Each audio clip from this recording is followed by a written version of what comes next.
Hi everybody, welcome back to the channel. If you're new here, my name is Paul Reed and I'm a professional photographer. I've got a members website now and it's absolutely free, and this members website, it's my way of giving back to everybody for watching the channel, and I really kind of want to do different kind of group Zoom sessions on there. I'm putting some videos on there which aren't going to be on the YouTube, basically things which is maybe a little bit more tutorial based, things like that, and then also maybe just little chats, something a lot more informal than what the YouTube channel is. And so go onto my website and then sign up for free to the members website. I'll be sending out newsletters, lots of things, lots of information. There's going to be discounts, exclusive products. It's worth doing it. And if you want to learn and you want that encouragement as well as a photographer, then definitely go on over to my website. I've put a link in the description, and just sign up for free, and there's going to be lots of content on there as we go on. Do you feel like you're in a bit of a slump at the moment with your street photography? This is something which even I get from time to time, where I go out to do street photography and I just can't seem to see anything worth photographing. Now, that could be for many, many reasons. One of them could be just maybe you're just feeling a bit down, and sometimes when your mind's on other things, it's hard to concentrate on everything else that's going on around you. Maybe you've got poor health at the moment, and all I can say to that is don't be so hard on yourself whenever you go out with your camera and maybe you've not got the same enthusiasm that you normally have. Whenever we're not well, we just don't enjoy the things that we normally enjoy. So just please don't be so hard on yourself if you've got poor health at the moment and you're out there trying to do street photography, or maybe you're at home and you just can't get out the house to do it. There's other ways that you can keep the ball rolling with your photography without even going out with your camera. Maybe you're just going to the same places that you always go and you're just uninspired because you've seen these places a million times before. Maybe it's time for a little bit of a change of environment and a change of location for your street photography. I hate to say this, but sometimes it can be that you've been using the same focal length and the same camera for years and years and years, and sometimes it's good to have a change there as well, just to really spike that inspiration, spike some enthusiasm, just make you feel like something different is happening. Saying all that, I do have some exercises which I do in order to get me back into doing some good street photography. I've banged on about this before, but inspiration is really key whenever you're going out and you just can't see what you should be photographing.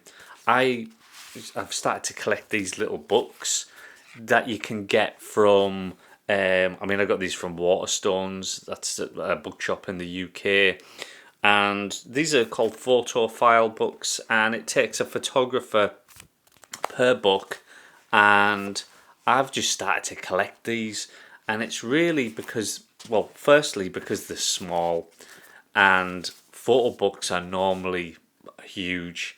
Sometimes whenever I go down to London to do the workshops and things, there's a book I really want, but I can't be carrying these big books around with me because I like to travel light whenever I do street photography. But these little books are great. I'm really enjoying just rifling through these pages and just seeing what sort of photography the old masters were taking. Photography books, they're a really great thing to just absorb all those images into your mind, because what happens is whenever you go out, you're so much quicker in composing things into what feels right. The first photo book that really inspired me has got nothing to do with street photography or anything. It was this book by Ellen von Unwerth, and it's called Snaps. And it's actually, she's a fashion photographer, but inspiration doesn't have to come, so directly from street photography. It can come from many other different, forms of photography, but also many cinematography as well. I'll talk about that in a second. But this Snaps book, so this was the first book that made me realize that, I guess, that technical perfection is absolutely not everything. In fact, I would rather have something with a good story, some good emotional content, something where you connect with the photography. And Ellen, I've got to be careful what pages I show you because there's some rude ones in here, but they're fashion photographs. But what actually kind of came from this was Ellen von Unwerth. She would take photographs with 35mm film. A lot of them, weren't in focus. They were grainy and, but just beautiful photographs. And it was her storytelling which really appealed to me. And they were just so exciting, the photographs. Again, I'm being careful not to show any kind of nudity or anything on here. But just fantastic photography whenever I think that's Madonna here. Just fantastic photography. And this book really inspired me as a young photographer, and I've still got this book today and I still absolutely love it. These are ways that you can be inspired. It doesn't have to be directly from the type of photography that you love.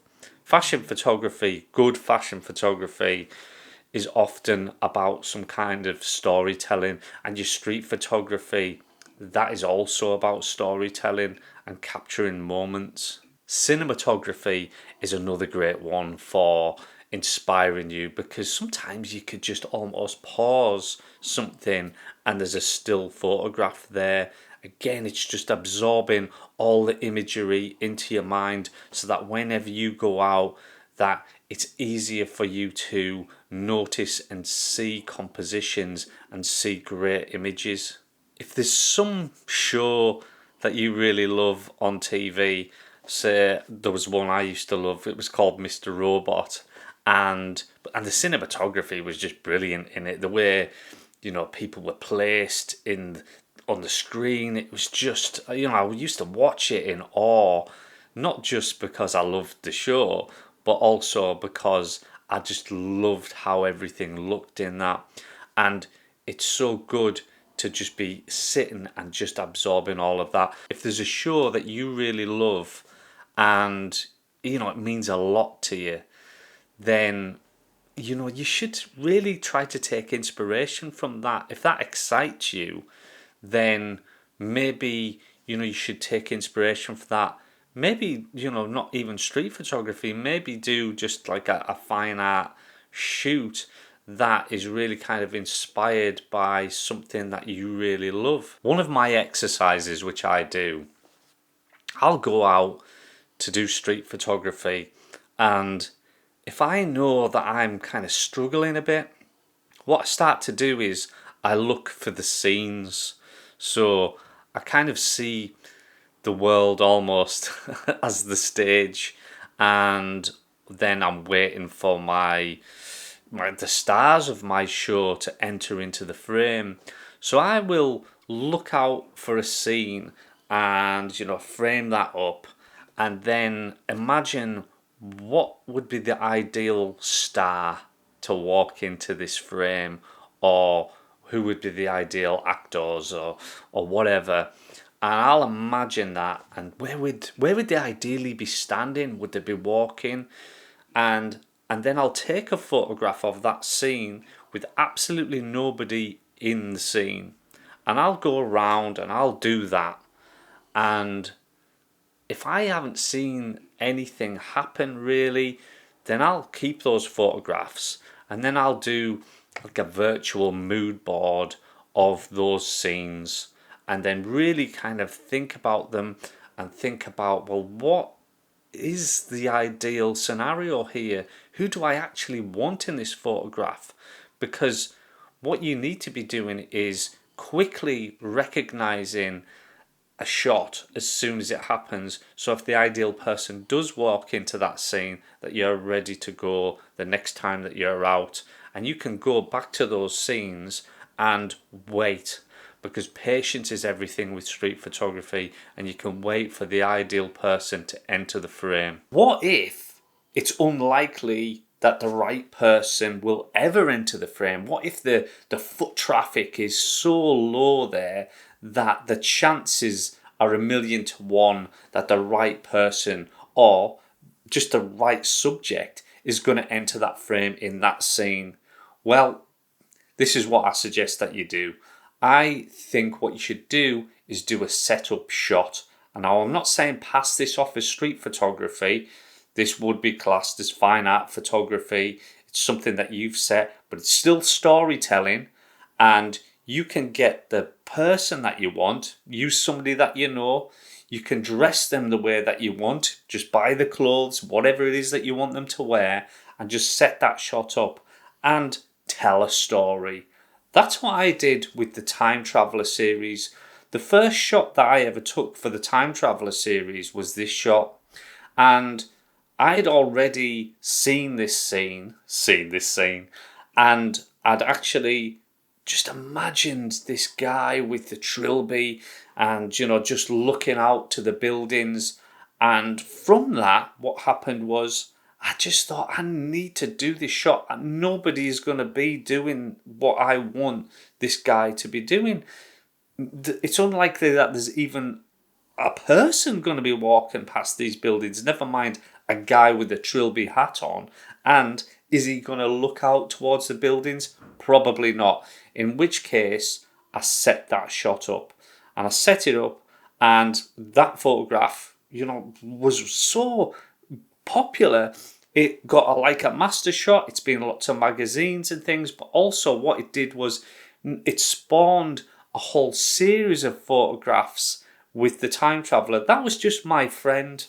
And we went to a charity shop and we bought that hat. And then we went back and we shot it. I did lots of pictures of the Time Traveller in different scenarios. And then what was happening was I would be out and about and I would see a scene and I would say, that's a Time Traveller shot, that.